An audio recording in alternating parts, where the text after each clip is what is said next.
Hi guys, so this is the accompanying reading to the chart. So for each primary document section, there is documents. If you'll see what I'm talking about. So primary document 1, primary document A, primary source document 2, document A, then document B, primary source document 3, document A, primary source document number 4, document A. All right, guys, and then what I'm going to do for you now is read each one, should you prefer for it to be read to you. If not, you can go ahead and pause this video and continue on your work. Just don't forget to think about who, what, when, and where. And if you are confused about any words, guys, the internet's at your fingertips. Go ahead and search what a word means, or just ask your teacher. Anyways, good luck. Primary document number 1, the Open Door Notes Policy, 1899 through 1900.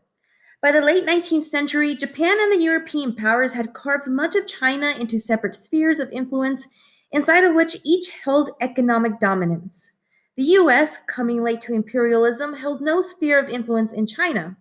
In 1899, U.S. Secretary of State John Hay proposed an open door policy in China in which all nations would have equal trading and development rights throughout all of China.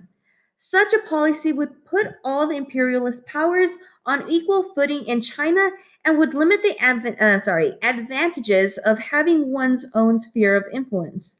As you read, think about how the open door policy might be seen as noble and fair, and think about how it also reflects American political and economic self-interest. Document A, the Open Door Notes Policy. Earnestly desirous to remove any cause of irritation and to ensure at the same time to the commerce of all nations in China, the United States urges all nations claiming a sphere of influence in China to declare that all nations shall enjoy perfect equality of treatment for their commerce and navigation within such spheres. We adhere to the policy of peace with the Chinese nation, of furtherance of lawful commerce, and of all protection of lives and property of our citizens by all means. The policy of the government of the U.S. is to seek a solution which may bring about permanent safety and peace to China, preserve Chinese territorial and administrative entity, protect all rights guaranteed to friendly powers by treaty and international law, and safeguard for the world the principle of equal and impartial trade with all parts of the Chinese Empire. John Hay, U.S. Secretary of State, 1899. Next primary source, document number 2, the Roosevelt Corollary to the Monroe Doctrine. In 1904, the government of the Dominican Republic went bankrupt, and Theodore Roosevelt feared that Germany and other nations might intervene forcibly to collect their money or debts. In response, Roosevelt issued the Roosevelt Corollary to the Monroe Doctrine as part of a 1904 message to Congress. Roosevelt and later U.S. presidents cited that the corollary to justify U.S. intervention in the Dominican Republic, Cuba, Nicaragua, Mexico, and Haiti. As you read, think about how this policy affected American relations with the nations of the Western Hemisphere. Also, consider how this policy might be seen as an extension of the Monroe Doctrine. Document A, the Roosevelt Corollary. It is not true that the U.S. feels any land hunger or entertains any projects as regards to other nations of the Western Hemisphere, save such as are for their welfare. All that this country desires is to see the neighboring countries stable, orderly, and prosperous. If a nation shows that it knows how to act with reasonable efficiency and decency in social and political matters, if it keeps order and pays its obligations, it need fear no interference from the United States. Chronic wrongdoing, however, may ultimately require intervention by some civilized nation and in the Western Hemisphere, and adherence of the U.S. to the Monroe Doctrine may force the U.S., however reluctantly, to the exercise of an international police power. President Theodore Roosevelt, December 6, 1904. Document B.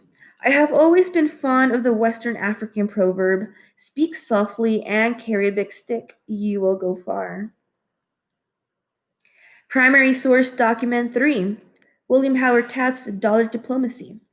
Dollar diplomacy is the term used to describe America's efforts, particularly under President William Howard Taft, to further its foreign policy aims in Latin America and the Far East through the use of economic power. Document A. The tremendous growth of the export trade of the U.S. has already made that trade a very real factor in the industrial and commercial prosperity of the country. With the development of our industries, the foreign commerce of the U.S. must rapidly become a still more essential factor in its economic welfare. The diplomacy of the present administration has sought to respond to modern ideas of commercial intercourse. This policy has been characterized as substituting dollars for bullets. It is one that appeals alike to idealistic humanitarian sentiments, to the dictates of sound policy and strategy, and to legitimate commercial aims. It is an effort, frankly, directed to the increase of American trade upon the axiomatic principle that the government of the U.S. shall extend all proper support to every legitimate and beneficial American enterprise abroad. President William H. Taft, December 3rd, 1912. And then here's a map for you to look at. Primary source number 4, Woodrow Wilson's Moral Diplomacy. Wilson disliked the assertive policy of Taft and Theodore. So remember that Taft and Theodore were more seen as the bully? Well, Wilson was like, I don't want to be the bully. I kind of want to be the nice guy. Sorry guys, let me continue. He advocated moral diplomacy, a policy that made the U.S. the conscience of the world. He hoped to spread democracy, condemn colonialism, and promote peace. While he pledged to limit American interventions in Latin America, intervention just means like being all up in their business. He ended up intervening more than any previous president, deploying troops to Haiti, the Dominican Republic, Nicaragua, and Mexico. Document A. Moral diplomacy. These states lying to the south of us, which have always been our neighbors, will not be drawn closer to us by innumerable ties. And I hope, chief of all, by the tie of common understanding of each other. Interest does not tie nations together, it sometimes separates them. But sympathy and understanding does unite them. We must prove ourselves their friends and champions upon the terms of equality and honor. We must show ourselves friends by comprehending their interest, whether it squares with our own interest or not. It is a very perilous thing to determine the foreign policy of a nation in the terms of material interest. It not only is unfair to those with whom you are dealing, but it is degrading as regards your own actions. President Woodrow Wilson, 1913.